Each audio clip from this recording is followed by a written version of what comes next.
Good morning મિત્રો, આજે આપણે ક્વિક રિવિઝનમાં ભૂગોળ ચેપ્ટર 13 ઉત્પાદન ઉદ્યોગો એના વિશે સમજાવવાનું છે. પહેલાં આપણે આનું રિવિઝન કરી લીધું છે. આજે આપણે થોડું ઝડપથી રિવિઝન કરીએ. આ ચેપ્ટરમાંથી તમને કોઈ પણ એક ઉદ્યોગ ટૂંક નોંધના રૂપે 3 માર્કમાં પ્રશ્ન પૂછાશે અથવા તો ઉદ્યોગોનું વર્ગીકરણ કરો. એટલા માટે આ ચેપ્ટર મહત્વનું છે. નકશાનો 1 માર્ક આમાંથી લેવાનો છે. તમને નકશામાં આમાંથી કોઈ પણ એક ઉદ્યોગનું સ્થળ પૂછાશે. દાખલા તરીકે સુતરાઉ કાપડ ઉદ્યોગ, લોખંડ પોલાદ ઉદ્યોગ કેન્દ્ર, ઇલેક્ટ્રોનિક ઉદ્યોગનું કેન્દ્ર, કોઈ પણ એક ઉદ્યોગ તમને આમાંથી નકશામાં પૂછાશે. તો આપણે શરૂ કરીએ ઉત્પાદન ઉદ્યોગ. ચેપ્ટર શરૂ કરતા પહેલા સૌથી પહેલા એ જાણી લો કે ઉદ્યોગ કોને કહેવાય ને ઉત્પાદન ઉદ્યોગ એટલે શું. તો જેમ સાંસ્કૃતિક વારસો છે, માનવી પોતાની બુદ્ધિ, શક્તિ અને કલા કૌશલ્ય દ્વારા જે કંઈ નિર્માણ કરે છે એને આપણે સાંસ્કૃતિક વારસો કહીએ છીએ, એમ ઉદ્યોગ છે એ મનુષ્ય દ્વારા જે પણ વસ્તુ છે, કાચી વસ્તુ, એને મનુષ્ય જ્યારે પોતાની બૌદ્ધિક ક્ષમતાથી, પોતાની બુદ્ધિથી, પોતાની મહેનતથી, પોતાની કુશળતાથી જ્યારે એ કુદરતી સંસાધનોનું રૂપ આખું બદલાવીને એને ઉપયોગમાં લેવા લાયક બનાવે ત્યારે એને ઉત્પાદન ઉદ્યોગ કહેવાય. આ સંકલ્પના પૂછાય તમને 1 માર્કમાં. ઉદ્યોગ એટલે શું? તો કે જે કુદરતી સંસાધનો છે, દાખલા તરીકે લાકડું છે તો લાકડામાં સાગ, સાલ, સીસમના ઝાડ તો ઊભા છે, એ કુદરતી સંસાધન છે. પણ માનવી જ્યારે એ લાકડાને કાપી, એને સરસ છોલી, એમાંથી શેપ આપીને સોફા સેટ બનાવે, ખુરશીઓ બનાવે, ટેબલ બનાવે, ઉપયોગમાં લઈ શકાય એવું જ્યારે પોતાની બુદ્ધિથી બનાવે ત્યારે એને ઉત્પાદન ઉદ્યોગ કહેવાય. શેરડી ખેતરમાં વાવેલી છે, પણ માનવી પોતાની બુદ્ધિ, શક્તિને ક્ષમતાથી એ શેરડીને કારખાનામાં લાવી અને એમાંથી રસ કાઢી અને જ્યારે ખાંડ બનાવે ત્યારે એ ખાંડ ઉદ્યોગ થઈ જાય. તો સમજાય છે મિત્રો, ઉદ્યોગ કોને કહેવાય? તો કે માનવી પોતાની બુદ્ધિ ક્ષમતાથી કુદરતી સંસાધનોનું સ્વરૂપ બદલાવીને એને ઉપયોગમાં લેવા લાયક બનાવે ત્યારે એને ઉદ્યોગ કહેવાય છે. ભારતમાં ઉદ્યોગની પરંપરા સિંધુ ખીણની સભ્યતાથી ચાલી આવે છે. એવું નથી કે ઉદ્યોગો અત્યારે જ છે. આ સમયમાં ભારતમાં સુતરાઉ કાપડ ઉદ્યોગ, માટીના વાસણો, ધાતુ નહોતી ભલે, પણ સુતરાઉ કાપડ, માટીના વાસણ, કાંસાના વાસણ અને મોતીના મણકા બનાવવામાં આવતા હતા. 18મી સદી સુધી ભારતમાં વાહણો બનાવવાનો, હસ્તકલાનો ઉદ્યોગ ખૂબ ભારત એમાં આગળ હતું. ભારતનું સુતરાઉ કાપડ, મલમલનું કાપડ, ધાતુના વાસણ, આભૂષણોની તો વિદેશમાં માંગ હતી. યુરોપમાં જ્યારે ઔદ્યોગિક ક્રાંતિ આવી ત્યારે અંગ્રેજો શું કરતા હતા, તમે 8-9માં ભણી ગયા કે ભારતમાંથી કાચો માલ સાવ સસ્તી કિંમતે લઈ જતા હતા અને પોતાના દેશમાં વસ્તુ તૈયાર કરીને બમણી કિંમતે પાછો ભારતની બજારમાં એ માલ વેચતા હતા. અને ત્યાંના કારખાનામાં જે માલ તૈયાર થાય તો ભારતનો હસ્ત ઉદ્યોગ પડી ભાંગે એવી નીતિ અપનાવતા હતા. એટલે ભારતના કાપડ ઉદ્યોગને બહુ મોટું નુકસાન થયું હતું અને પછી ભારતના કારીગરો બેકાર બન્યા હતા. હવે આપણે પ્રશ્ન પહેલો શરૂ કરીએ છીએ મિત્રો. તમને એમ પૂછાય ઉદ્યોગનું મહત્વ સમજાવો, માર્ક 2. તો જો અહીંયા મેં ટૂંકા પોઈન્ટ લખ્યા છે. ઉદ્યોગનું મહત્વ શું છે? તો આજના યુગમાં રાષ્ટ્રના અસ્તિત્વમાં આખો ઉદ્યોગનો વિકાસ ઉપર છે. ભારતને આગળ વધવું હોય, ભારતને વિકસિત દેશોની સ્પર્ધામાં ટકી રહેવું હોય તો ભારતમાં ઉદ્યોગોનો વિકાસ થવો જરૂરી છે. એટલે કે કોઈ પણ રાષ્ટ્રને ટકી રહેવા માટે ઉદ્યોગો ખૂબ મહત્વના છે. એમાંય આર્થિક વિકાસ તો ઉદ્યોગ વિના થઈ શકે નહીં, નાણાકીય વિકાસ ન થાય. જે દેશો ઔદ્યોગિક દ્રષ્ટિએ જેટલા વધારે આગળ, એની અર્થવ્યવસ્થા મજબૂત, એને બીજા દેશો પાસે આધાર રાખવો પડે નહીં. USA, રશિયા, જાપાન, દક્ષિણ કોરિયા, આ દેશોએ પોતાનો ઔદ્યોગિક વિકાસ એટલો મજબૂત બનાવ્યો અને એટલો સમૃદ્ધ બનાવ્યો, અને જે દેશમાં ઉદ્યોગોનો વિકાસ થયો નથી અથવા ઓછો થયો છે અથવા કુદરતી સંસાધનોનો હોવા છતાં ઉપયોગ કરી નથી શકતા, એ લોકોએ શું કરવું પડે તો કે પોતાના કુદરતી સંસાધનોને સાવ સસ્તી કિંમતે વેચી દેવા પડે અને પછી એ જ વસ્તુની જે વસ્તુ એ જ સંસાધનમાંથી જે માલ બને છે એ ઊંચી કિંમતે ખરીદવો પડે, એટલે નુકસાન થાય. ભારતમાં અંડરલાઈન કરજો, આપણો કુલ રાષ્ટ્રીય ઉત્પાદન છે એમાં ઉદ્યોગોનો ફાળો કેટલા ટકા છે? 29% ફાળો આપણો ઉદ્યોગોનો છે. બ્રિટિશ શાસને જે નીતિ અપનાવી, તમે ભણી ગયા, અંગ્રેજોની જે નીતિ હતી પરાધીનતા, આપણને જે ગુલામી અવસ્થામાં રાખ્યા એમાં ઉદ્યોગોની, મોટા ઉદ્યોગોની સ્થાપના થઈ શકી નહીં. હવે ટૂંકમાં આપો, 1853માં ચારખોલ ખાતે પહેલું વહેલું લોખંડ ગાળવાનું કારખાનું આપણે ત્યાં સ્થાપવામાં આવ્યું, પણ એમાં આપણે નિષ્ફળ રહ્યા. પછી પહેલી વહેલી 1854માં મુંબઈમાં સુતરાઉ કાપડની મિલ સ્થાપવામાં આવી. આ બધા MCQ અને ખાલી જગ્યાના પ્રશ્ન છે. પ્રથમ સુતરાઉ કાપડની મિલ ક્યારે સ્થાપવામાં આવી? 1854માં. 1855માં કોલકાતાની બાજુમાં રીસરામાં પહેલું વહેલું શણનું કારખાનું સ્થાપવામાં આવ્યું. ત્યાર પછી 1874માં કુલટીમાં લોખંડ બનાવવાનું, લોહ અયસ્ક કાચું લોખંડ બનાવવાનું કારખાનું, પણ થોડા વર્ષો પછી એ બંધ થઈ ગયું અને ફરી પાછું 1881માં પુનઃ શરૂ થયું. અને 1907માં જમશેદપુરનું સૌથી મોટું ટાટા લોખંડનું કારખાનું, અને ત્યારથી આપણને ઉદ્યોગોની નવી દિશા પ્રાપ્ત થઈ. મિત્રો, આ ઈસવીસન અને તેના ઉદ્યોગો તમને જોડકાના રૂપમાં પણ પૂછાઈ શકે છે. સૌથી IMP પ્રશ્ન 3 માર્કનો, ઉદ્યોગોનું વર્ગીકરણ સમજાવો. બરોબર? તો સૌથી પહેલા તો માળખું આપો કે ઉદ્યોગોનું વર્ગીકરણ 3 રીતે થાય. કઈ 3 રીતે થાય? એક માનવ શ્રમના આધારે, બીજું માલિકીના આધારે, અને ત્રીજું કાચા માલના સ્ત્રોતના આધારે. હવે જો 2 માર્કમાં પૂછાણું હોય તો તમારે નામ આપો કે ઉદ્યોગોના પ્રકાર કેટલા, ક્યાં ક્યાં. તો ઉદ્યોગોના પ્રકાર 3 છે: માલિકીના આધારે, માનવ શ્રમના આધારે અને કાચા માલના સ્ત્રોતના આધારે. માનવ શ્રમના આધારે કેટલા ભાગ પડે છે? તો કે નાના પાયા પરનો ઉદ્યોગ અને મોટા પાયા પરનો ઉદ્યોગ. હવે કોને કહેવાય નાના પાયા પરનો અને કોને કહેવાય મોટા પાયા પરનો? તો જો માનવ શ્રમના આધારે જે ઉદ્યોગમાં વધુ સંખ્યામાં કારીગરો રોકાયેલા હોય, વધુ સંખ્યામાં રોજગારી મળે, એને કહેવાય મોટા પાયા પરનો ઉદ્યોગ. 300 મિલ મજૂરો, મિલમાં 300 મજૂરો કામ કરતા હોય, 500 મજૂરો કામ કરતા હોય, તો એ કહેવાય મોટા પાયા પરનો ઉદ્યોગ. દાખલા તરીકે સુતરાઉ કાપડ ઉદ્યોગ. અને એનું ઊંધું કરી નાખો કે જે ઉદ્યોગોમાં ઓછા કારીગરો હોય એ નાના પાયા પરનો ઉદ્યોગ કહેવાય. દાખલા તરીકે રમકડા બનાવવાનો ઉદ્યોગ છે, સિલાઈ મશીન બનાવવાનો ઉદ્યોગ છે, પંખા બનાવવાનો ઉદ્યોગ છે, એ બધા નાના પાયા પરના ઉદ્યોગ કહેવાય. હવે માલિકીના આધારે કેટલા પ્રકાર પડે છે?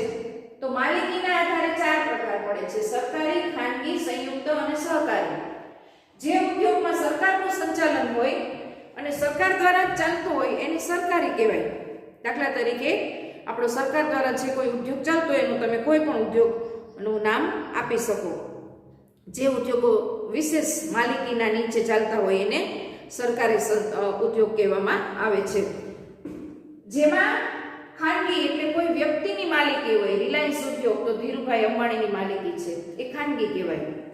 સંયુક્ત, જેમાં સરકારી અને ખાનગી બંનેનો ફાળો હોય, 50% ખાનગી હોય ને 50% સરકારનો ફાળો હોય, તો સંયુક્ત કહેવાય.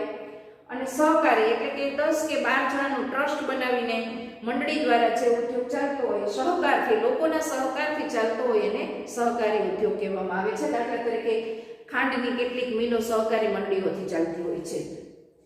કાચા માલના સ્ત્રોતના આધારે 2 પ્રકાર પડે છે: કૃષિ આધારિત ઉદ્યોગ અને ખનિજ આધારિત ઉદ્યોગ. તો જે ઉદ્યોગોમાંથી કાચો માલ આપણને કૃષિમાંથી મળતો હોય, દાખલા તરીકે ખાંડ ઉદ્યોગ તો કૃષિમાંથી જ મળે, શેરડી. ચા ઉદ્યોગ તો એની વાવણી કરવી પડે. તેલ ઉદ્યોગ તો મગફળી વાવવી પડે. તો આ બધા જેનો કાચો માલ આપણને કૃષિમાંથી મળતો હોય એ કૃષિ આધારિત ઉદ્યોગ કહેવાય.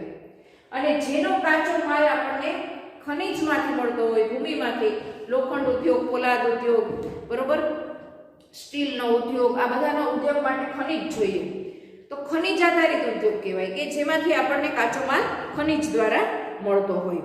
તો આ થયું મિત્રો ઉદ્યોગોનું વર્ગીકરણ. હવે તમને 2 માર્કમાં આમે પૂછાય, માનવ શ્રમના આધારે સમજાવો, માલિકીના આધારે સમજાવો, કાચા માલના સ્ત્રોતના આધારે સમજાવો. તો માનવ શ્રમના આધારે આ 2ની સંકલ્પના તમારે સમજાવવાની, માલિકીના આધારે આ 4ની સમજાવવાની, અને કાચા માલના સ્ત્રોતના આધારે આ 2ની સમજાવવાની. અને જો તમને 3 કે 4 માર્કમાં પૂછાય તો આખું વર્ગીકરણ સમજાવવાનું. પહેલા મુખ્ય 3 પ્રકાર લખવાના અને પછી આ 4 પ્રકાર સમજાવવાના, દરેકમાં ઉદાહરણ આપવાનું. હવે સૌથી પહેલા આપણે કૃષિ આધારિત ઉદ્યોગો શરૂ કરીએ છીએ. સૌથી પહેલો અગત્યનો જેનો આધાર ખેતી ઉપર છે એવા ઉદ્યોગોની ચર્ચા આપણે અહીંયા શરૂ કરીએ છીએ. કૃષિ આધારિત ઉદ્યોગ.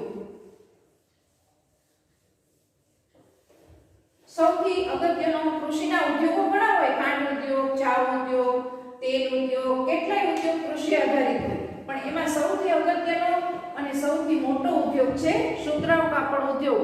ટૂંક નોંધ લખો, ભારતનો સુતરાઉ કાપડ ઉદ્યોગ. તો 3 માર્કનો આ અગત્યનો પ્રશ્ન છે. ભારતનો સુતરાઉ કાપડ ઉદ્યોગ 3 માર્કમાં. હવે જુઓ એમાં મુદ્દા આપો. સૌથી પહેલા તો સુતરાઉ કાપડ, શણનું કાપડ, રેશમી કાપડ, ખાંડ ઉદ્યોગ, કાગળ ઉદ્યોગ વગેરે એ કૃષિ છે, કારણ કે આ બધાનો કૃષિમાંથી આપણને કાચો માલ મળે છે. એક વાક્યમાં પૂછાય કે કૃષિ આધારિત ઉદ્યોગો ક્યાં ક્યાં છે? તો સુતરાઉ કાપડ ઉદ્યોગ, શણ ઉદ્યોગ, રેશમી કાપડ ઉદ્યોગ, ખાંડ ઉદ્યોગ, કાગળ ઉદ્યોગ આ બધા કૃષિ આધારિત ઉદ્યોગો છે. ભારતની ઔદ્યોગિક જે વ્યવસ્થા છે એમાં તમે જાણો છો કે વર્ષોથી આપણું ઢાકાનું મલમલનું કાપડ, ત્યાર પછી આપણું સુતરાઉ કાપડ. આજે દુનિયાના મોટાભાગના દેશોમાં ભારતમાંથી જ સુતરાઉ કાપડ અને તૈયાર વસ્ત્રોની નિકાસ કરવામાં આવે છે. 3.5 કરોડ લોકોને રોજગારી પૂરી પાડે છે. મુદ્દો નોંધજો, 3.5 કરોડ લોકો એમાંથી રોજગારી મેળવે છે. એટલે જુઓ કેટલો મોટો ઉદ્યોગ કહેવાય, મોટા પાયા પરનો ઉદ્યોગ છે. 3.5 કરોડ લોકોને રોજગારી પૂરી પાડે છે. ચીન પછી સુતરાઉ કાપડની નિકાસમાં ભારત દ્વિતીય સ્થાને છે. ચીન પછી ભારત દ્વિતીય સ્થાને છે. તમને એ પૂછાય સુતરાઉ કાપડમાં વિશ્વમાં કયો દેશ પ્રથમ છે? તો ચીન. અને ભારતનું સ્થાન કેટલામું છે? તો બીજું સ્થાન છે. ઉત્પાદન માટે અને રોજગારીની દ્રષ્ટિએ આ ઉદ્યોગ બહુ મહત્વનો છે. સૌથી પહેલી વહેલી મિલ 1854માં મુંબઈમાં. એટલે જો તમને એમ પૂછાય નકશામાં કે ભારતનો સુતરાઉ કાપડનો ઉદ્યોગ દર્શાવો તો તમારે મહારાષ્ટ્રમાં મુંબઈમાં દર્શાવવાનું છે. ત્યાર પછી તમને એમ પૂછાય કે સુતરાઉ કાપડનું ગુજરાતનું સ્થળ બતાવો તો તમારે નકશામાં ગુજરાતમાં અમદાવાદમાં સંજ્ઞા કરવાની છે. જો સસ્તો કપાસ, એક તો આપણે ત્યાં કપાસનો મબલક ઉત્પાદન થાય છે. પછી શ્રમિકોની સુવિધા, શ્રમ જોઈએ એટલા મજૂરો મળી શકે છે. પરિવહન સુવિધા, વાહન વ્યવહારની સુવિધા, પછી નિકાસ માટેના બંદરો અને મોટા મોટા બજારો, આ બધી અનુકૂળતા હોવાથી સુતરાઉ કાપડની મિલો મહારાષ્ટ્રમાં સ્થપાણી. એક કોઈ પેપર સેટર એવો હોય કે આ જ પ્રશ્ન તમને ઉલટાવીને પૂછવો છે તો 2 માર્કમાં એવું પૂછે, વિધાન સમજાવો કે સુતરાઉ કાપડની મિલો મહારાષ્ટ્રમાં અને ગુજરાતમાં જ કેમ સ્થપાણી? તો તમારે આ છેલ્લો પેરેગ્રાફ લખવાનો, કારણ કે સસ્તો કપાસ, શ્રમની ઉપલબ્ધિ, શ્રમિકો મળી રહે, પરિવહનની સુવિધા, નિકાસ માટેના બંદરો, બજારો આ બધી અનુકૂળતા હોવાને કારણે સુતરાઉ કાપડ ઉદ્યોગ અહીંયા સ્થપાણો. આજે આપણા દેશની અંદર 100 નગરમાં સુતરાઉ કાપડની મિલો છે. 100 નગરમાં સુતરાઉ કાપડની મિલો છે. પહેલા ખાલી 2માં જ હતી, મહારાષ્ટ્ર અને ગુજરાત. હવે 100 જેટલા નગરમાં છે. અત્યારના સમયમાં મુંબઈ, અમદાવાદ, ભિવંડી, સોલાપુર, કોલ્હાપુર, નાગપુર, ઇન્દોર, ઉજ્જૈન આ બધા સુતરાઉ કાપડના ઉદ્યોગના કેન્દ્રો છે. એમાં સૌથી વધુ મુંબઈમાં છે, એટલે આપણે મુંબઈ દર્શાવવાનું. અને મુંબઈને કાપડનું વિશ્વ મહાનગર કહેવાય છે. વિશ્વનું, આપણા દેશનું નહીં. મુંબઈમાં એટલી સુતરાઉ કાપડની મિલો છે કે વિશ્વનું મહાનગર કહેવામાં છે. Cotton polish of India. આ ઉપરાંત પૂનામાં, કોલ્હાપુરમાં, ઔરંગાબાદમાં બધા શહેરોમાં છે. ગુજરાતને પૂર્વનું માન્ચેસ્ટર કહેવાય છે. ગુજરાત, અમદાવાદમાં એટલી બધી છે સુતરાઉ કાપડની મિલો, તો ગુજરાતમાં અમદાવાદને પૂર્વનું માન્ચેસ્ટર અને અંડરલાઈન કરજો denim city of India. Denim city of India આ કહેવામાં આવે છે. ગુજરાતમાં પોરબંદર, કલોલ, ભરૂચ, વડોદરામાં પણ મિલો આવેલી છે.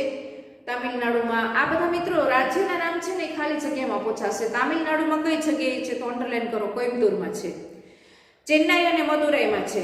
ઉત્તર પ્રદેશમાં ક્યાં છે તો કે કાનપુર, ઇટાવા, આગ્રા અને લખનઉ. મધ્યપ્રદેશમાં તો કે ઇન્દોર, ગ્વાલિયર, ઉજ્જૈન અને દેવાસ. પશ્ચિમ બંગાળમાં કોલકાતા, હાવડા, મુર્શિદાબાદ. રાજસ્થાન, પંજાબ, હરિયાણા રાજ્યોમાં પણ મિલો છે અને આ બધામાં સુવિધાઓ છે. હવે તમને એમ પૂછાય 2 માર્કમાં સુતરાઉ કાપડના કેન્દ્રો જણાવો. તો કયા રાજ્યમાં કયું કેન્દ્ર છે? તો આપણે મુંબઈથી શરૂ કરવાનું. મહારાષ્ટ્રમાં મુંબઈ, ગુજરાતમાં અમદાવાદ, વડોદરા, કલોલ, ભરૂચ, તમિલનાડુમાં કોઈમ્બતુર, ચેન્નાઈ, મદુરાઈ, ઉત્તર પ્રદેશમાં કાનપુર, લખનઉ, મધ્યપ્રદેશમાં ઇન્દોર, દેવાસ, ઉજ્જૈન, ગ્વાલિયર, પશ્ચિમ બંગાળમાં કોલકાતા વગેરે. હવે નીચેનો જુઓ પ્રશ્ન 2 માર્કનો. આજે સુતરાઉ કાપડ ઉદ્યોગ સામે કઈ કઈ સમસ્યાઓ છે? સુતરાઉ કાપડ આટલો મોટો હોવા છતાં એની સામે કેટલીક સમસ્યાઓ છે. કઈ કઈ છે જુઓ. આજે સુતરાઉ કાપડ સામે પહેલી સમસ્યા છે ઊંચા પ્રકારના કપાસની અછત છે. કપાસ જે ક્વોલિટી વાળો થવો જોઈએ એવો નથી મળતો. કપાસ 2 પ્રકારના થાય, લાંબા તારનો કપાસ થાય, ટૂંકા તારનો કપાસ થાય. તો આપણે ત્યાં ઊંચા જાતની કપાસની અછત છે. બીજું છે જૂના યંત્રોનો વપરાશ. હજી આપણા કારીગરો મિલોમાં યંત્રો એટલા બધા જૂના છે કે ઉત્પાદન બહુ ધીમું થાય છે.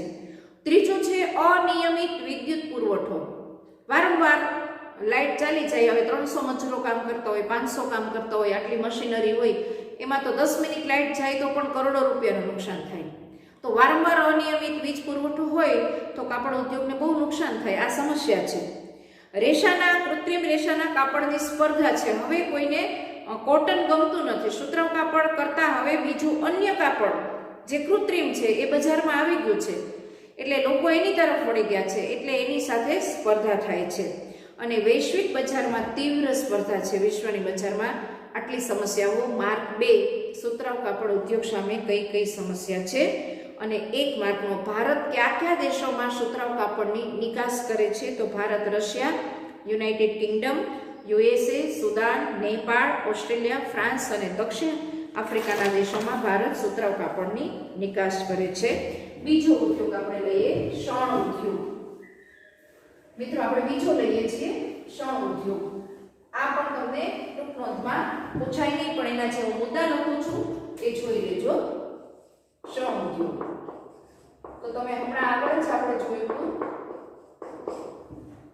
કે શણ ઉદ્યોગ છે એ ભારતના કયા કયા રાજ્યોમાં પહેલું ક્યારે થયું? સુતરાઉ કાપડ પછી બીજા ક્રમે આવતો જો કોઈ ઉદ્યોગ હોય તો એ શણ ઉદ્યોગ છે. શણ અને શણની માંથી બનતી વસ્તુના ઉત્પાદનમાં ભારતનું સ્થાન પ્રથમ છે. આ પહેલા જ લખવાનું. ભારતનું સ્થાન પ્રથમ છે. આ ઉદ્યોગમાં ભારતનું સ્થાન પ્રથમ છે. નીચેનામાંથી કયા ઉદ્યોગમાં ભારતનું સ્થાન પ્રથમ છે? તો શણ ઉદ્યોગમાં. સુતરાઉ કાપડમાં બીજું છે. બાંગ્લાદેશ પછી નિકાસમાં બીજો ક્રમ છે. ઉત્પાદનમાં પ્રથમ છે. બાંગ્લાદેશ પછી નિકાસમાં બીજું સ્થાન છે. કારણ કે આપણે ત્યાં ઉત્પાદન બધું થાય છે પણ નિકાસ આપણા કરતા બાંગ્લાદેશ વધારે કરે છે, એટલે યાદ રાખવાનું. ત્રીજો મુદ્દો લખો. કુલ ઉત્પાદન એકલું પશ્ચિમ બંગાળ કરે છે. 80% ઉત્પાદન એકલું પશ્ચિમ બંગાળ કરે છે. એટલે નકશામાં પૂછાય શણ ઉદ્યોગ તો આપણે પશ્ચિમ બંગાળ દર્શાવવાનું. આંધ્રમાં 10% જેટલું થાય છે અને બાકીનું બિહાર, મધ્યપ્રદેશ, ઉત્તર પ્રદેશ વગેરેમાં થાય છે. શણ માટે પુષ્કળ પાણી જોઈએ. એને ખૂબ પાણી વહેતું હોય એમાં પછાડવું પડે, કારણ કે એ શણને જ્યારે ખેંચો ત્યારે બહુ અશુદ્ધ હોય, સાફ કરવું પડે અને એની માટે ખૂબ પાણી જોઈએ. એટલે શણ માટે ખૂબ પાણી જોઈએ. તો મોટા ભાગની શણની મિલો અંડરલાઈન કરો. હુગલી નદીના કિનારે છે. હુગલી નદીના કિનારે. કોલકાતામાં જે ગંગા છે એને હુગલી નામ અપાણું છે. ગંગા નદી પણ હુગલી છે. અને હુગલી નદીમાં દર વર્ષે નવો કાપ આવતો રહે, પુષ્કળ પાણી છે, એટલે મોટા ભાગની શણની મિલો કઈ નદીના કિનારે છે? તો હુગલી નદીના કિનારે છે. શા માટે હુગલી નદીના કિનારે છે? તો ત્યાં બાંગ્લાદેશની કોલકાતામાં વસ્તી ગીચ છે, ખૂબ માનવ શ્રમ છે, જે સસ્તા ભાવે મજૂરો મળી જાય છે, મોટી મોટી બેંકો છે, વીમાની સુવિધા છે ઉદ્યોગ માટે, નિકાસ માટે બંદરની સગવડ છે, માટે મોટા ભાગની મિલો હુગલી નદીના કિનારે છે. જેમ સુતરાઉ કાપડમાં સમસ્યા છે ને એમ આજે શણના કાપડમાં પણ સમસ્યા છે, પણ બહુ ઓછી સમસ્યા છે કે હવે શણના પેકિંગ માટેની એક સમસ્યા આવે છે અને બજારમાં શણની માંગ છે એ ઘટતી જાય છે. હવે શણની સામે બીજું આવી ગયું છે એટલે હવે લોકો શણની વસ્તુ એટલી ખરીદી કરતા નથી. ત્રીજું આપણે લઈએ રેશમી કાપડ ઉદ્યોગ. જો આ ક્વિક રિવિઝન છે એટલે હું ફટાફટ કરાવીશ મિત્રો. ભારતનો ત્રીજો ઉદ્યોગ રેશમી કાપડ ઉદ્યોગ પૂછાતો નથી, એના ખાલી મુદ્દા યાદ રાખવાના છે. રેશમી કાપડ રેશમના કીડામાંથી બનાવવામાં આવે. કીડાનો ઉછેર કરવો પડે અને એ કીડાના મોઢામાંથી જે લાળ નીકળે એને વણવામાં આવે ને એમાંથી રેશમી કાપડ બનાવવામાં આવે છે. અંડરલાઈન કરો, ચીન પછી ભારતનો બીજો ક્રમ છે. 4 પ્રકારનું રેશમ ભારતમાં તૈયાર થાય છે: શેતુર, ઈરી, ટસર અને મૂંગા. અંડરલાઈન કરજો, શેતુર, ઈરી, ટસર અને મૂંગા. રેશમના પ્રકારો કેટલા ક્યાં ક્યાં? માર્ક 1. તો રેશમના પ્રકારો 4 છે: શેતુર, ઈરી, ટસર અને મૂંગા. 300 જેટલી મિલો છે ભારતમાં.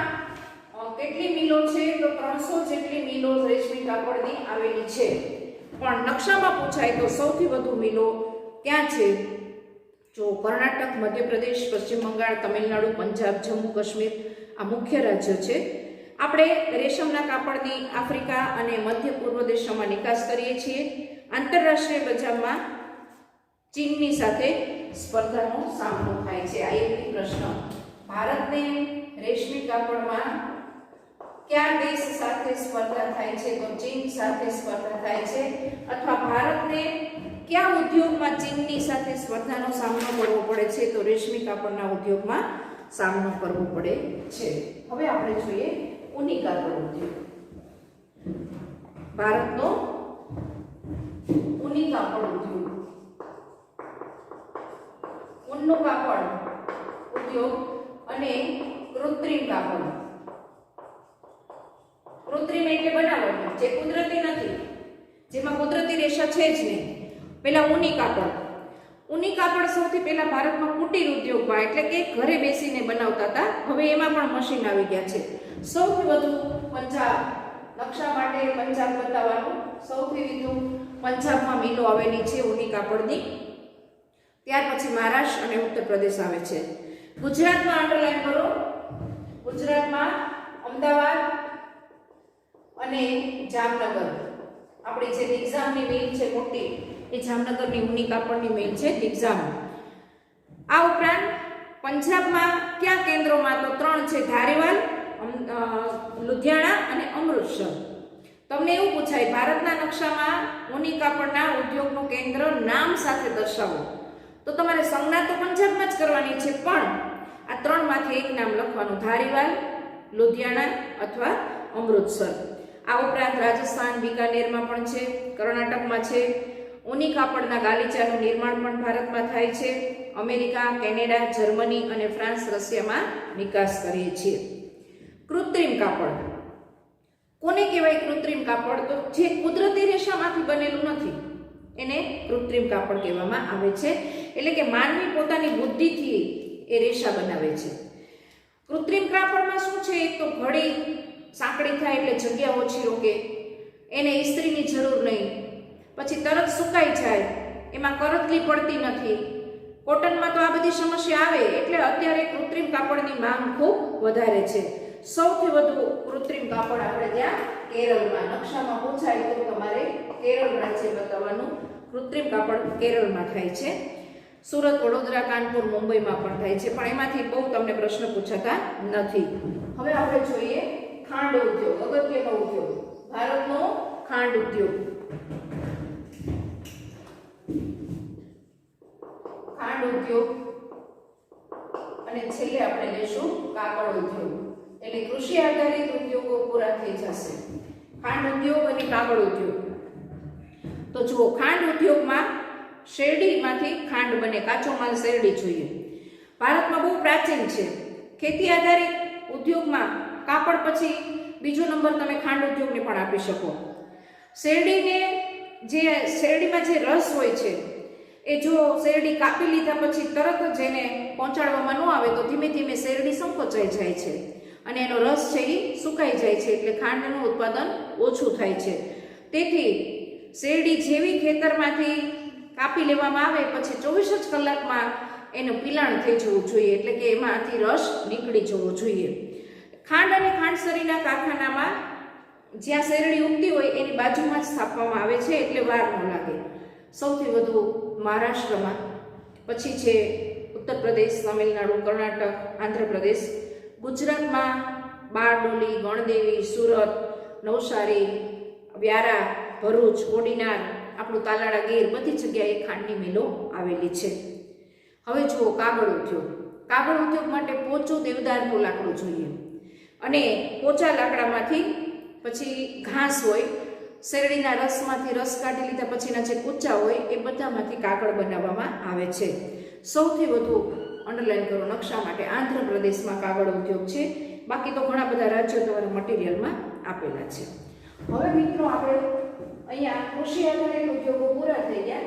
હવે આપણે ખનિજ આધારિત ઉદ્યોગો જોઈએ છીએ. સૌથી અગત્યનો ખનિજ આધારિત ઉદ્યોગમાં પહેલો વહેલો લોખંડ ઉદ્યોગ. ખનિજ આધારિત ઉદ્યોગો એમાં સૌથી પહેલો લોખંડ ઉદ્યોગ. લોખંડ ઉદ્યોગ જેમ કૃષિમાં સુતરાઉ કાપડ ઉદ્યોગ મહત્વનો છે એમ ખનિજમાં લોખંડ ઉદ્યોગ મહત્વનો છે. કોઈ પણ ઉદ્યોગ કરવો હોય તો લોહ અયસ્ક જોઈએ, કાચું લોખંડ જે જમીનમાંથી મળે છે એ બહુ અશુદ્ધ હોય, એને શુદ્ધ કરવું પડે. લોખંડ પોલાદ ઉદ્યોગ, એલ્યુમિનિયમ ઉદ્યોગ, તાંબાનો ઉદ્યોગ, રંગ રસાયણ ઉદ્યોગ, ખાતર ઉદ્યોગ, સિમેન્ટ ઉદ્યોગ, આ બધામાં ખનિજનો સમાવેશ થાય છે. લોખંડ પોલાદ એ તો બહુ ચાવીરૂપ ઉદ્યોગ છે જેમાંથી દેશને અઢળક નાણું મળે એટલે ધરી સમાન કહેવાય. એના ઉત્પાદનથી જ અન્ય ઉદ્યોગનો વિકાસ થાય છે એટલે એને ચાવીરૂપ ઉદ્યોગ કહી શકાય. દેશના ચાવીરૂપ ઉદ્યોગ કયા? તો લોખંડ પોલાદ ઉદ્યોગ. ભારતમાં તો લોખંડ બનાવવાની પ્રક્રિયા બહુ પ્રાચીન છે. એવું કહેવાય છે કે દમાસ્કસમાં જ્યારે તલવાર બનાવતા હતા દમાસ્કસમાં ત્યારે લોખંડની આયાત ભારતમાંથી કરવામાં આવતી હતી. એટલે તમને એમ સમજાવે છે કે એટલું પ્રાચીન છે કે એ સમયે પણ તલવાર બનાવવા માટે લોખંડ ભારતમાંથી જતું હતું. આધુનિક રીતે પહેલું વહેલું કારખાનું લોખંડનું અંડરલાઈન કરો તામિલનાડુના પોર્ટો નોવામાં શરૂ થઈ ગયું. પહેલું વહેલું તામિલનાડુના પોર્ટો નોવામાં, પણ કોઈ પણ કારણોસર એ બંધ થઈ ગયું. કોઈ પણ કારણોસર ચાલી ન શક્યું, બંધ થઈ ગયું. પછી પશ્ચિમ બંગાળમાં કુલટી ખાતે શરૂ થયું અને હવે અંડરલાઈન કરો 1907માં ઝારખંડમાં 1907માં ઝારખંડમાં ટાટા લોખંડ જમશેદપુર, જેના નામ ઉપરથી જમશેદપુરનું નામ છે શહેરનું, એ જમશેદપુર ટાટાની કારખાના સ્થાપના થઈ અને પછી મોટા પાયા ઉપર ચાલે છે. આ ઉપરાંત તમારામાં જુઓ કેન્દ્રો છે, એના નામ હું નથી બોલતી કારણ કે આપણી પાસે સમય ઓછો છે. બીજો ઉદ્યોગ આપણે જોઈએ એલ્યુમિનિયમ ગાળણ ઉદ્યોગ.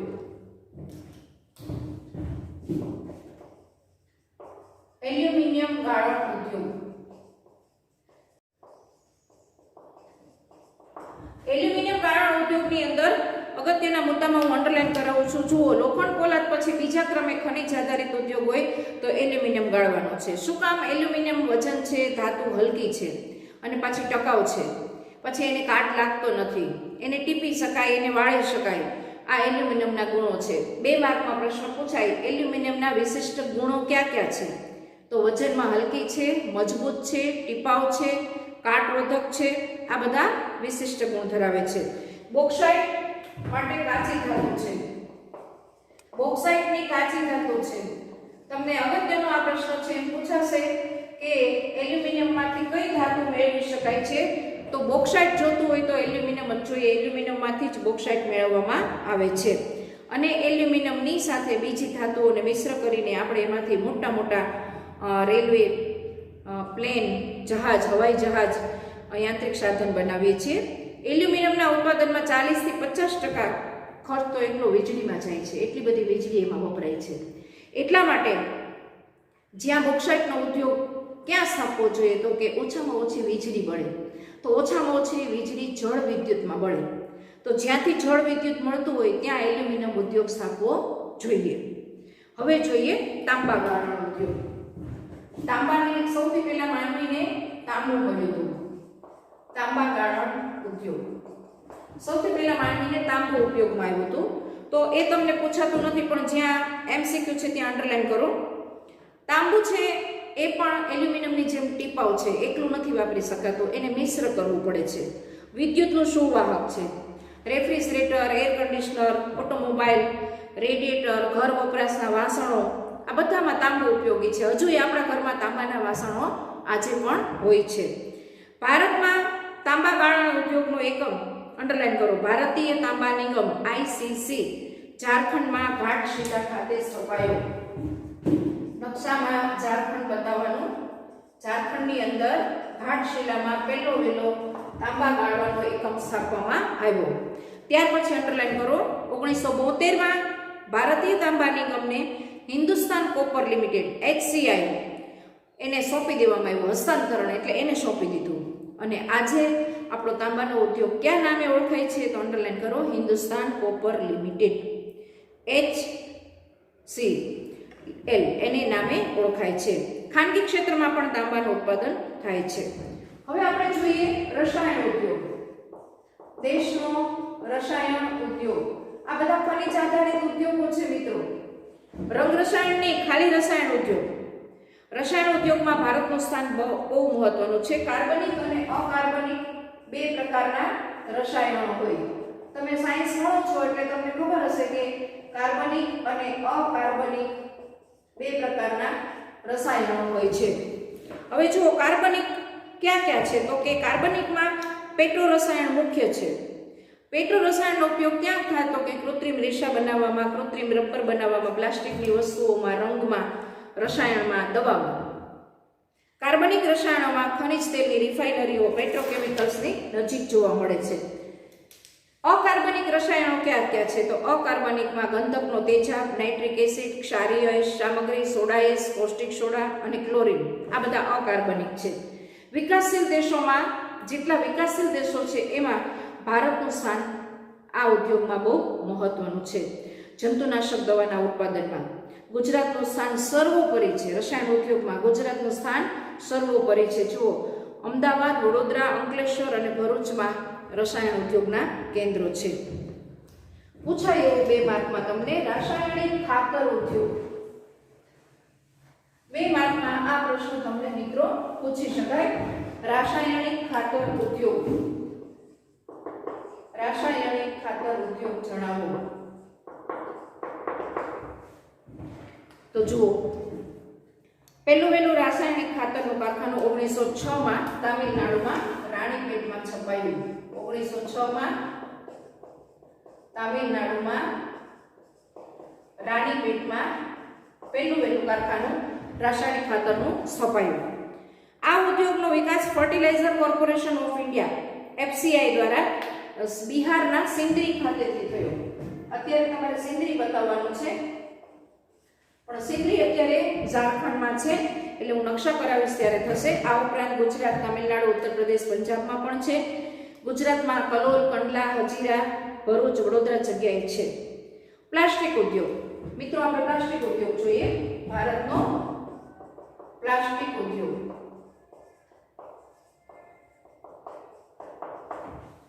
આ બધા ઉદ્યોગો ટૂંકનોંધમાં પૂછાય એવા નથી. એના જે ઈસવીસન છે એ બધી તમારે જુઓ.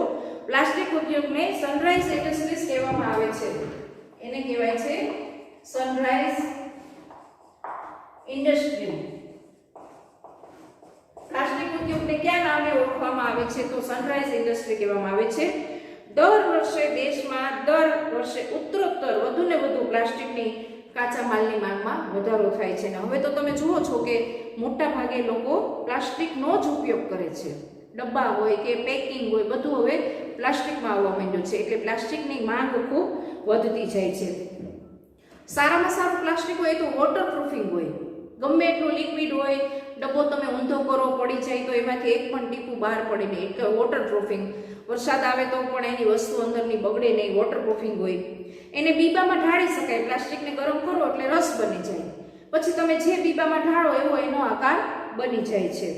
એટલે એવા બધા ગુણોને કારણે પેકિંગ રસાયણમાં, સંચયનમાં, સંગ્રહ કરવામાં, ટેક્સટાઇલ, મકાન બાંધકામમાં, ઇલેક્ટ્રોનિક્સમાં બધામાં એનો ઉપયોગ થાય છે.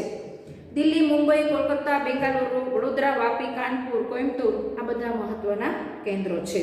મિત્રો 3 માર્કનો આઈપી ટોકન સિમેન્ટ ઉદ્યોગ પૂછાશે તમને. ભારતનો સિમેન્ટ ઉદ્યોગ અગત્યનો પ્રશ્ન. હું પછી તમને કહી દઉં છું કે આ કયા ઉદ્યોગો પરીક્ષામાં પૂછાય એવા છે. સિમેન્ટનો ક્યાં ઉપયોગ થાય? મકાનોના બાંધકામમાં સૌથી મોટો ઉપયોગ થાય. સડકો બનાવવી હોય, બંધો બનાવવા હોય, નહેરો બનાવવી હોય, પુલો બનાવવા હોય, બધે સિમેન્ટનો ઉપયોગ થાય છે. ચીન પછી ભારતનો બીજો ક્રમ છે. જો ચીન કેટલામાં પ્રથમ છે? વિશ્વના 6% ઉત્પન્ન કરતો દેશ બન્યો છે. આપણા દેશમાં વિશ્વની કુલ સિમેન્ટ ઉત્પન્ન થાય છે ને એમાંની 6% ભારત બનાવે છે. સિમેન્ટ ઉદ્યોગ માટે કાચો માલ શું જોઈએ? રો મટીરિયલ શું હોય તો સિમેન્ટ બની શકે? એક તો ચૂનાનો પથ્થર જોઈએ, કોલસો જોઈએ, ચીરોડી જોઈએ, બોક્સાઇટ, ચીકણી માટી, આ એનો કાચો માલ છે. હવે તમને પ્રશ્ન પૂછાણો કે ચૂનાનો પથ્થર, કોલસો, ચીરોડી, બોક્સાઇટ અને ચીકણી માટી એ કયા ઉદ્યોગ માટેનો કાચો માલ છે? તો તમને ખબર હોવી જોઈએ કે સિમેન્ટ ઉદ્યોગનો કાચો માલ છે.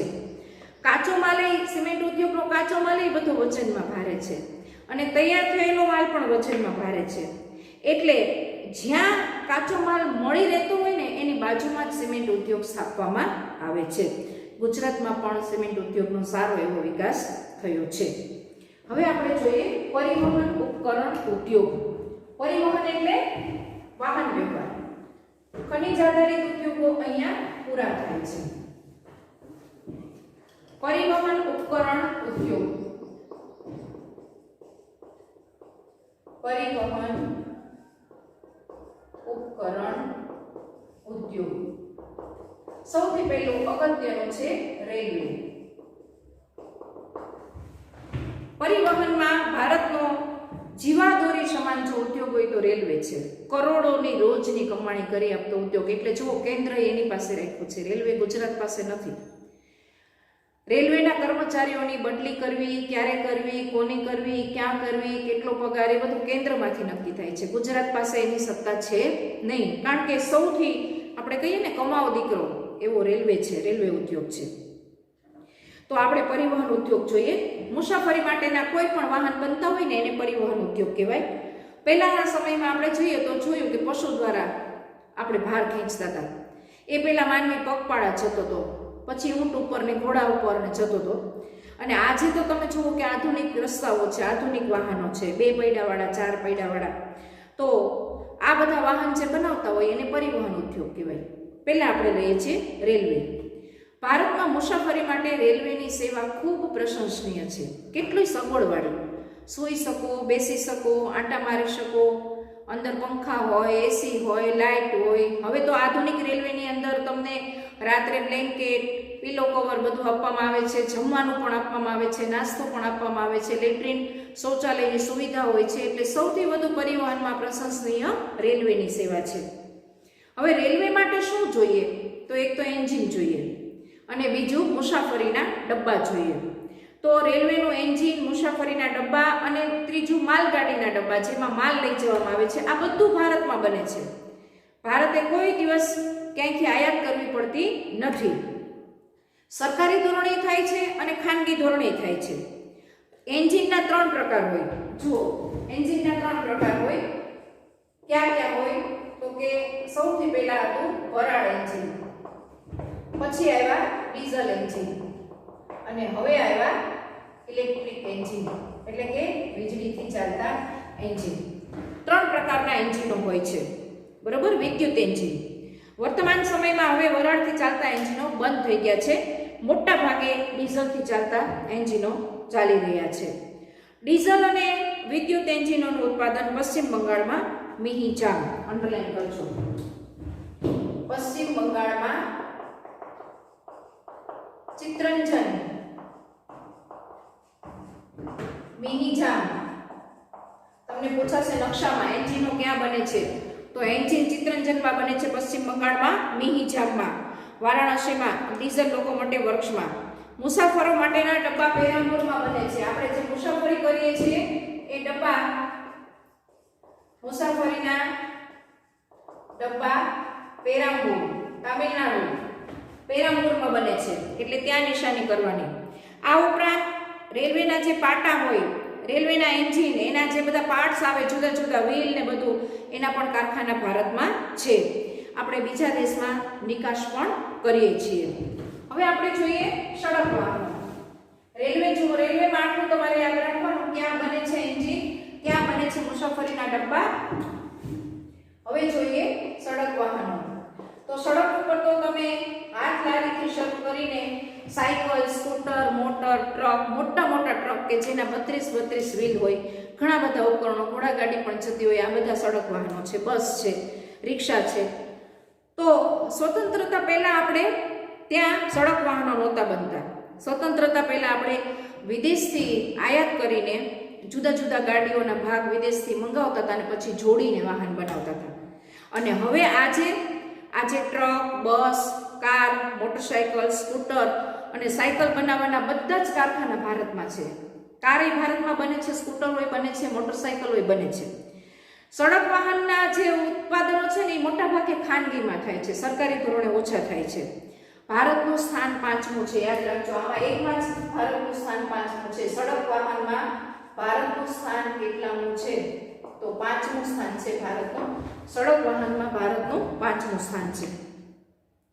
આ ઉપરાંત આજે તો આપણે એટલા સદ્ધર છીએ કે ભારતમાં જે વાહનો તૈયાર થાય છે એની નિકાસ કરીએ છીએ. ટ્રેક્ટર અને સાયકલ તો બહુ મોટા પ્રમાણમાં બને છે. દર વર્ષે 1.5 કરોડ સાયકલ તૈયાર કરીએ છીએ આપણે. હવે આપણે જોઈએ પરિવહનમાં જહાજ બાંધકામ. પાણીમાં મુસાફરી કરવા માટે જહાજ જોઈએ તો એ પણ પરિવહન ઉદ્યોગમાં આવે છે. તો ભારતમાં જહાજ બાંધવાનો પહેલા તો તમે જુઓ છો દરિયાઈ માર્ગ જ હતો, એટલે એક જ સાધન હતું, જહાજો.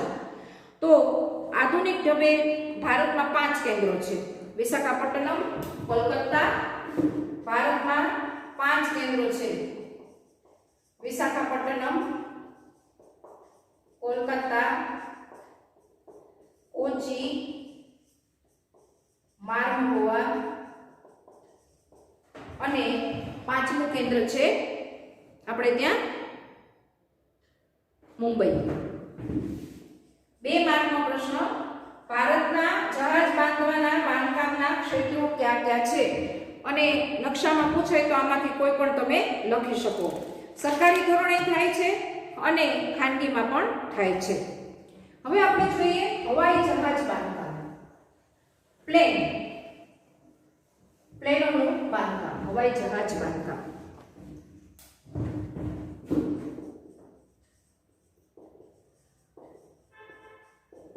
હવાઈ જહાજ બાંધકામ. તો જુઓ મિત્રો, પ્લેન એટલે કે હેલિકોપ્ટરનું ઉત્પાદન હવે આપણા દેશમાં થવા લાગ્યું છે. પહેલા આપણે હેલિકોપ્ટર, હવાઈ જહાજ, હજુય તે નાગરિકો માટે જે પ્રવાસના પ્લેન છે એ આપણે નથી બનાવતા, બરોબર? ભારતમાં બને છે, પણ શું બને છે? હેલિકોપ્ટર. અને એ હેલિકોપ્ટર મુસાફરીના નહીં. ક્યાં હેલિકોપ્ટર બને છે ભારતમાં? સૈનિકોને લાવવા લઈ જવાના. યુદ્ધમાં જે હેલિકોપ્ટરો વપરાય, ઝડપથી શસ્ત્રો પહોંચાડવાના હોય, ઝડપથી ઘાયલ સૈનિકોને નીચે લાવવાના હોય, નીચેથી સૈનિકોને તાત્કાલિક બીજા સ્થળે પહોંચાડવાના હોય, એ હેલિકોપ્ટરો ભારતમાં બને છે સૈન્યની જરૂરિયાતો માટે. ક્યાં ક્યાં બને છે? તો બેંગાલુરુ, કોરાપુટ, નાસિક, હૈદરાબાદ, લખનઉ, આ બધામાં હવાઈ જહાજના એકમો સ્થાપવામાં આવ્યા છે. ભારતમાં હજી યાત્રિકો માટેના હવાઈ જહાજ બનતા નથી. આયુર્વેદ પ્રશ્ન 3 માર્કનો. ઇલેક્ટ્રોનિક ઉદ્યોગ. ભારતનો ઇલેક્ટ્રોનિક ઉદ્યોગ વિશે ટૂંક નોંધ લખો. માર્ક 3. પૂછાય એવો પ્રશ્ન. ભારતમાં રેડિયો સેટ. ઇલેક્ટ્રોનિક એટલે તમને ખબર છે કે એમાં ઇલેક્ટ્રિકની વાત આવે છે. રૂપરેખા આપો, ટૂંક નોંધ લખો, કોઈ પણ રીતે ઇલેક્ટ્રોનિક ઉદ્યોગનું મહત્વ સમજાવો, કોઈ પણ રીતે પૂછાય, જવાબ આ છે. Radio set. સૌથી પહેલા તો રેડિયો જ હતા, આધુનિક કોઈ ઉપકરણો હતા નહીં. રેડિયો સેટ અને ટેલિફોન ઉદ્યોગની સ્થાપના 1905માં ભારતમાં થઈ. 1905માં ભારતમાં રેડિયો સેટ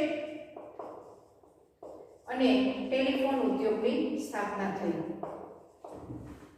એ ટેલિફોન સાદા, આમ એક એક કરીને નંબર ઘુમાવવાના હોય એવા telephone. Bharat Electronics Limited, BEL, Bharat Electronics Limited, બેંગાલુરુમાં સ્થાપના થઈ. એનો હેતુ હતો આકાશવાણી, હવામાન અને વિભાગના ઉપકરણો બનાવવા, જેથી દેશના લોકો જાણી શકે હવામાનની આગાહી. આજે તો હવે આધુનિક સમય છે, ટેકનોલોજી છે, તો આજે તમે જો અંડરલાઈન કરો, Indian Space Research Organisation, ISRO સાથે આપણે સહયોગ કર્યો છે. ભારતે કઈ કંપની સાથે સહયોગ કરીને ઇલેક્ટ્રોનિક બનાવવાનું શરૂ કર્યું છે? તો ISRO સાથે આપણે સહયોગ કરી એટલે પાર્ટનરશિપ કરીને આપણે ઇલેક્ટ્રોનિક ઉપકરણો બનાવીએ છીએ. આ જે ઉદ્યોગ આવ્યો ને ઇલેક્ટ્રોનિક ઉદ્યોગ, એણે લોકોનું આખું જીવન બદલી નાખ્યું. આખા જીવનમાં ફેરફાર થઈ ગયા. દેશનું અર્થતંત્ર પણ બદલાઈ ગયું અને જીવન પદ્ધતિ પણ બદલાઈ ગઈ. હવે આજે તો તમે જુઓ છો કે એક જ સેકન્ડની અંદર તમે આ ઇલેક્ટ્રોનિક ઉપકરણના માધ્યમથી દેશમાં શું બની રહ્યું છે તો તરત વિગત તમે મેળવી શકો છો. કોમ્પ્યુટર ક્ષેત્રે, હાર્ડવેરમાં, સોફ્ટવેરમાં પણ આપણે ખૂબ આગળ થયા છીએ. ઇલેક્ટ્રોનિક ઉદ્યોગની રાજધાની અંડરલાઈન કરો. ભારતની ઇલેક્ટ્રોનિક ઉદ્યોગની રાજધાની કોને કહેવામાં આવે છે? તો એ છે બેંગાલુરુ. તમારે નકશામાં તમને એમ પૂછાશે કે તમને આપેલા ભારતના નકશામાં ઇલેક્ટ્રોનિક ઉદ્યોગની રાજધાની દર્શાવો, તો તમારે કર્ણાટકમાં બેંગાલુરુ દર્શાવવાનું છે. સૌથી વધુ ઇલેક્ટ્રોનિક ઉદ્યોગ બેંગાલુરુમાં છે, એટલે એને રાજધાની કહેવામાં આવે છે. એનું બીજું નામ છે ભારતની સિલિકોન વેલી. ભારતની સિલિકોન વેલી. જેમ અમદાવાદને ડેરી સિટી ઓફ ઇન્ડિયા કહેવામાં આવે છે કાપડમાં, પૂર્વનું માન્ચેસ્ટર, એમ બેંગાલુરુને ઇલેક્ટ્રોનિક ઉદ્યોગની રાજધાની તો કહેવામાં આવે છે, પણ સાથે સાથે ભારતની સિલિકોન વેલી કહેવાય છે. કારણ કે અમેરિકામાં બહુ મોટો સિલિકોન વેલી વિસ્તાર છે ઇલેક્ટ્રોનિકનો, તો બેંગ્લોર છે એ આપણો ભારતની સિલિકોન વેલી છે. આ ઉદ્યોગ માટે સોફ્ટવેર પાર્ક, વિજ્ઞાન પાર્ક, પ્રૌદ્યોગિકી પાર્ક બનાવવામાં આવ્યા છે, એટલે ભારતનું ભાવિ એમાં ખૂબ આશાસ્પદ છે. અહીંયા બધા ઉદ્યોગો મિત્રો પૂરા થઈ ગયા. હવે જે પ્રશ્ન આવે છે ને, ખનિજ આધારિત પણ પૂરા થઈ ગયા. હવે જે પ્રશ્ન આવે છે એ આવે છે કે જેટલો ઉદ્યોગોનો વિકાસ થયો એની સાથે શું આવ્યું? તો કે પ્રદૂષણ આવ્યું. ઔદ્યોગિક પ્રદૂષણ, પર્યાવરણીય અવક્રમણ. ઔદ્યોગિક પ્રદૂષણ, કારણ કે ઉદ્યોગોમાં ધુમાડો હોય. પર્યાવરણીય અવક્રમણ, અવક્રમણ એટલે બગાડ, પર્યાવરણનો બગાડ થાય છે ઉદ્યોગોને કારણે. પર્યાવરણીય અવક્રમણ. શેનું શેનું પ્રદૂષણ થાય ઉદ્યોગોને કારણે? હવા પ્રદૂષણ. બીજું કયું થાય? ભૂમિ પ્રદૂષણ. ત્રીજું કયું થાય? વાયુ પ્રદૂષણ એટલે કે હવા પ્રદૂષણ. ચોથું થાય ધ્વનિ પ્રદૂષણ, અવાજનું પ્રદૂષણ. આટલા પ્રદૂષણો ઉદ્યોગો દ્વારા થાય. મશીનોના અવાજ, વાહનોના અવાજ, તો ધ્વનિનું પ્રદૂષણ થાય. ઉદ્યોગોમાંથી નીકળતો ધુમાડો હવામાં ફેલાય અને અંતે જમીન ઉપર બેસે તો ભૂમિનું પ્રદૂષણ થાય. ઉદ્યોગોમાંથી નીકળતું ગંદુ પ્રવાહી, રંગરસાયણ વાળું પ્રવાહી એમને એમ છોડી દેવામાં આવે તો જળ પ્રદૂષણ થાય. પાણીનું પ્રદૂષણ પણ થાય છે. તો ઉદ્યોગોથી ઘણા બધા પ્રદૂષણો થાય છે. સૌથી પહેલા આપણે જોઈએ પર્યાવરણીય અવક્રમણ. આપણા દેશના વિકાસમાં ઉદ્યોગોનો ફાળો ખૂબ નોંધપાત્ર છે, પણ ઉદ્યોગોએ પ્રદૂષણમાં વધારો કર્યો છે. બે કારણ છે. એક કુદરતી રીતે પ્રદૂષણ થાય અને બીજું માનવીની સ્વાર્થ વૃત્તિને કારણે પ્રદૂષણ થાય. ધરતીકંપ થાય, વાવાઝોડું આવે, પૂર આવે તો કુદરતી રીતે પ્રદૂષણ થાય, પણ વધારે પ્રદૂષણ માનવી કરે છે. ઉદ્યોગ થકી કેટલા પ્રદૂષણ થાય? 4 પ્રદૂષણ થાય. એક હવાનું પ્રદૂષણ, જળ પ્રદૂષણ, ભૂમિ પ્રદૂષણ અને ધ્વનિનું પ્રદૂષણ. 1 માર્કનો પ્રશ્ન. પહેલા લઈએ છીએ હવાનું પ્રદૂષણ. આજે સ્પર્ધાત્મક યુગ છે, બધાને સ્પર્ધા છે, દોડવાનું છે, ટકી રહેવાનું છે, એટલે બને એટલા ઉદ્યોગોનો વધારો થઈ રહ્યો છે. તો જેટલા ઉદ્યોગો વધ્યા છે એણે પાણી અને હવા બે પ્રદૂષિત કર્યા છે. કાર્બન મોનોક્સાઇડ અને સલ્ફર ડાયોક્સાઇડ, આ બેની નીચે અંડરલાઈન કરો. કયા વાયુને કારણે હવા પ્રદૂષિત થાય છે? કાર્બન મોનોક્સાઇડ અને સલ્ફર ડાયોક્સાઇડ. કાર્બન મોનોક્સાઇડ અને સલ્ફર ડાયોક્સાઇડ ને કારણે હવા પ્રદૂષિત થઈ રહી છે. આને કારણે હવાનું પ્રદૂષણ થાય છે. બસ આટલું જ તમારે 2 વાયુના નામ યાદ રાખવાના છે. હવે જળ પ્રદૂષણ લઈએ. ઉદ્યોગમાંથી જે કચરો નીકળે છે એ પછી પ્રવાહી હોય કે ઘન હોય, એ કચરાને કારણે જળ પ્રદૂષણ વધ્યું છે. બધું પાણીમાં, નદીમાં છોડી દેવામાં આવે છે. ઘણા ઉદ્યોગો તો એવા છે કે નિયમને ગણતા જ નથી. સરકારે નિયમ બનાવ્યા છે, પણ ઘણા ઉદ્યોગોના માલિકો નિયમને ગણતા જ નથી અને આડેધડ પાણીનો બગાડ અને પાણીનું પ્રદૂષણ કરે છે. આજે પાણી દૂષિત થયું છે એની કરતાં તો અતિ દૂષિત થયું છે, એને કારણે પાણીજન્ય રોગો થાય છે. એ પાણી માનવીના પેટમાં જાય તો પેટના રોગો થાય છે. પછી ધ્વનિનું પ્રદૂષણ, અવાજ પ્રદૂષણ, એ પણ માનવ જીવન માટે બહેરાશનું એક કારણ બને છે. મિત્રો, આ બહુ સાબિત થયેલી વાત છે કે તમે લાંબા સમય સુધી અવાજવાળા એરિયામાં રહ્યો ને તો તમારા કાનમાં લાંબા સમયે બહેરાશ આવી જાય. અને બીજું, તમારા સ્વભાવમાં એક ચીડિયાપણું આવી જાય. જે લોકો શાંત વિસ્તારમાં રહેતા હોય એનો સ્વભાવ શાંત હોય, ગુસ્સે જલ્દી ન થાય. જ્યારે અવાજવાળા વિસ્તારમાં રહેતા લોકો આક્રમક થઈ જાય. આ ધ્વનિ પ્રદૂષણને કારણે થઈ શકે છે. ઉદ્યોગમાં જૂની મશીનરી હોય, ખખડધજ મશીનો હોય, અવાજ સતત આવતા હોય, મિલોના ભૂંગળા વાગતા હોય, શાયરાનો વાગતા હોય, કારણ કે પાળી બદલાય, શિફ્ટ બદલાય એટલે કારીગરોની જાણ માટે મિલોમાંથી ભૂંગળા વાગતા હોય. વાહનોની અવરજવરને કારણે ધ્વનિનું પ્રદૂષણ વધ્યું છે. અતિશય ઘોંઘાટ થાય ને તો માનસિક તાણ, ડિપ્રેશન પણ આવી શકે છે. તો હવે મિત્રો, પર્યાવરણ અવક્રમણીય રોકવાના ઉપાયો. પર્યાવરણીય આ અવક્રમણ થાય છે એને રોકવા માટે શું કરવું? પર્યાવરણીય અવક્રમણને રોકવાના ઉપાયો જણાવો. માર્ક 2. આ 4 પ્રકારના પ્રદૂષણ થાય છે, એને કારણે પર્યાવરણ બગડે છે. તો એને રોકવા માટે આપણે શું કરવું જોઈએ? તો દેશનો વિકાસ થાય, સાથે સાથે પર્યાવરણ ન બગડે એવો વિકાસ આપણે કરવો જોઈએ. પહેલો મુદ્દો, દેશનો વિકાસ થાય પણ સાથે સાથે પર્યાવરણ પ્રદૂષિત ન થાય એવો વિકાસ કરવો જોઈએ. બીજો મુદ્દો, ઔદ્યોગિક વિકાસનું આયોજન કરીને પ્રદૂષણની માત્રા ઘટાડી શકાય. જે ઉદ્યોગો કરીએ એમાં થોડું પ્લાનિંગ કરી, આયોજન કરીએ તો પ્રદૂષણની માત્રા ઘટી શકે. ત્રીજું, ઉદ્યોગોમાં જે સાધનો વપરાતા હોય, ઉપકરણો એટલે સાધનો, ઉદ્યોગોમાં જે મશીનરી વપરાતી હોય, સાધનો વપરાતા હોય, એ ક્વોલિટીવાળા વાપરવા જોઈએ. સસ્તા અને લઈએ તો એ અવાજ વધુ કરે, એટલે એ ગુણવત્તાવાળા ઈંધણની પસંદગી, જેમાં બળતણ વપરાતું હોય એ સારું લઈએ તો પ્રદૂષણ ઓછું કરી શકાય. ચોથું, હવામાં જે ઉત્સર્જિત વાયુઓ થાય છે એ પ્રદૂષણને ફિલ્ટર કરી શકાય, સ્ક્રબર કરી શકાય યંત્રો દ્વારા, પ્રેસિપિટેટર્સ કરીને નિયંત્રણમાં લાવી શકાય. આપણે કેમ ઘરમાં આપણે પાણીને શુદ્ધ કરવા માટે ગળાઈને આવે તો આપણે દરેક ઘરમાં શું બેસાડીએ છીએ? ફિલ્ટર બેસાડીએ છીએ ને. તો એવી રીતે ઉદ્યોગોના ને પણ ફિલ્ટર કરી શકાય અને ઉદ્યોગના પ્રદૂષિત પાણીનો નિકાલ કરી શકાય. જે ગંદુ પાણી છે એને ગાળીને પછી છોડવામાં આવે તો પાણીનું પ્રદૂષણ ઓછું કરી શકાય. મિત્રો, અહીંયા આપણું ચેપ્ટર પૂરું થાય છે, પણ હવે તમારામાં નજર કરો. આ બધા જોડકાના MCQના ખાલી જગ્યાના પ્રશ્ન છે, જે કોષ્ટક છે એમાં જુઓ, વર્ષ આપ્યું છે, સામે ઉદ્યોગ આપ્યો છે અને એનું સ્થળ આપ્યું છે. દાખલા તરીકે 1853માં ચારકોલ આધારિત લો ગાળણ, 1854માં સુતરાવ કાપડ તો કે મુંબઈમાં, 1855માં શણ ઉદ્યોગ તો કે રીસરામાં, 1874માં લોહો અયસ્ક પોલ્ટીમાં. બરોબર, પાનું ફેરવો પાછળ તો તમને ખ્યાલ આવશે કે સુતરાવ કાપડની ઉદ્યોગની શરૂઆત ક્યાં થઈ? 1854માં મુંબઈમાં. એના ઉત્પાદક રાજ્યો અને ગુજરાતના સ્થળો.